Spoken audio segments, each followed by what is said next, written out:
అందరికీ నమస్కారం. Welcome to Suman TV. కంటి చూపు మందగిస్తేనే మనం చాలా ఇబ్బంది పడుతూ ఉంటాం. కంటి చూపు లేని వారికి పరిష్కారం ఏంటి? నార్మల్ లైఫ్ లేదా అంటే ఇదిగో నార్మల్ లైఫ్ నేను చూపిస్తానని చెప్పి 54 ఏళ్ల అనుభవంతో ముందుకొచ్చారు the veteran, legendary, trail blazer, visionary doctor Saibaba Goud garu. As an ophthalmologist and surgeon and also doctorate in community ophthalmology. ఆయన 54 ఏళ్ల ప్రయాణంలో ఎంతమంది పేషెంట్స్ చూసారంటే ఆ క్వశ్చన్ అడగకూడదని చెప్పారు. ఎందుకంటే లక్షల్లో ఉంటుంది ఈ సంఖ్య. అంతేకాకుండా 34 సంవత్సరాల క్రితం అంటే విజువలీ ఇంపేర్డ్ అంటే కంటి చూపుతో ఇబ్బందులు పడుతున్న వారికి సాధారణ జీవితం సాధ్యం, వాళ్ళు కూడా మన సమాజంలో పూర్తిగా ఈక్వల్ భాగంతో ఉంటారు అని చెప్పి వారికి విద్య అవకాశాలు ప్రొవైడ్ చేయడం ద్వారా వారికి అండాదండగా నిలుస్తూ బహుశా 640 మంది ఉన్నారు వారి స్కూల్లో అని వినికిడి ఇప్పుడు ప్రస్తుతం వాళ్ళ ఇన్స్టిట్యూషన్ లో.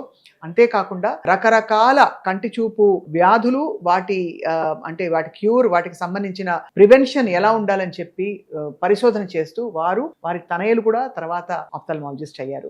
మనతో పాటు డాక్టర్ సాయిబాబా గౌడ్ గారు పద్మశ్రీ పురస్కార గ్రహీతగా ఇవాళ మన ముందుకి మరోసారి వచ్చారంటే చాలా అదృష్టం మనకి. సార్ స్వాగతం, నమస్కారం సార్. సార్, ఉల్లిపాయ తరిగినప్పుడు ఎందుకు సార్ కళ్ళు నీళ్ళు వస్తాయి? మిగతా ఇప్పుడు ఏంటంటే చాలా మంది పిల్లలు, మేము ఒక స్కూల్ రన్ చేస్తాం వాళ్ళకి. అవును. దీంట్లో ఏంటంటే అడ్మిషన్ కొరకు చాలా మంది వస్తారు. పిల్లలకి చూపు లేదు, మీ స్కూల్లో చేర్పించండి అని. మా స్కూల్లో చేర్పించడానికి ఏ అభ్యంతరం ఉండదు చూపు లేని వాళ్ళకి. అయితే వాళ్ళని టెస్ట్ చేస్తాం అడ్మిట్ చేసే ముందు. టెస్ట్ చేయటం ద్వారా మనకి ఏంటంటే కొందరికి ఒట్టి దృష్టిలోపమే ఉంటుంది, అంటే వాళ్ళకి ఏం కనపడదు. అట్లాంటి వాళ్ళని కూడా అడ్మిషన్ కి తీసుకొస్తారు. నేను కంటి డాక్టర్ని కాబట్టి మా హాస్పిటల్ టీం కూడా ఉంటుంది. మా అబ్బాయి కూడా కంటి డాక్టరే. అవును. మేము పూర్తిగా కంటి పరీక్ష చేస్తాం. చేసి అట్లాంటి వాళ్ళకి పిల్లలకి అద్దాలు ఇవ్వటం ద్వారా వాళ్ళకి చూపు మొత్తం వచ్చేస్తుంది, వాళ్ళు నార్మల్ స్కూల్కి పోగలరు. అట్లాంటి కేసెస్ కూడా మనకి రోజు వస్తూనే ఉంటాయి. ఈ కేసెస్ కూడా మనం ఇచ్చేస్తాం. తర్వాత కొందరు ఏంటంటే కొన్ని బై బర్త్ డిఫెక్ట్ క్యాట్రాక్ట్స్ ఉంటాయి చిన్నపిల్లలకి. క్యాట్రాక్ట్ మూలంగా వాళ్ళకి ఏం కనపడదు. అలాంటి కేసులు వస్తాయి మనకి. ప్రతి సంవత్సరం 2-3 వస్తూనే ఉంటారు.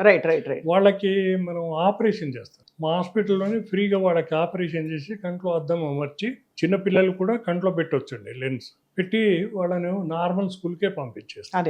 ఇట్లాంటి కేసెస్ కూడా మన దగ్గర చాలా మంది వస్తుంది. తర్వాత మెల్లెకన్నుతో బాధపడే వాళ్ళు ఉంటారు. మెల్లకన్నుతో బాధపడే పిల్లలకు కూడాను చాలా మంది ఏంటంటే ఉండనిలేండి ఏమవుతుంది అట్లా ఉంటారు. కానీ వాళ్ళకు మ్యారేజ్ టైంకి వచ్చే వరకు వాళ్ళకు ఇబ్బందులు అప్పుడు తెలుస్తాయి, అప్పుడు వస్తారనమాట ఆపరేషన్. కాకుండా మనం ఏంటంటే స్కూల్ స్క్రీనింగ్ చేస్తామండి రెగ్యులర్గా. స్కూల్ స్క్రీనింగ్ చేయటం ద్వారా ఇట్లాంటి మెల్లకన్ను ఉన్న వాళ్ళకి కానీ, దృష్టి లోపాలు ఉన్న వాళ్ళు కానీ, బర్త్ డిఫెక్ట్ ఉన్న వాళ్ళని కానీ మనం గుర్తించి అప్పటికప్పుడు వాళ్ళకి ట్రీట్మెంట్ చేయటం ద్వారా వాళ్ళు నార్మల్ అయిపోతారు. డాక్టర్ సాయిబాబా గౌడ్ గారు, యువర్ లెజెండ్ సార్.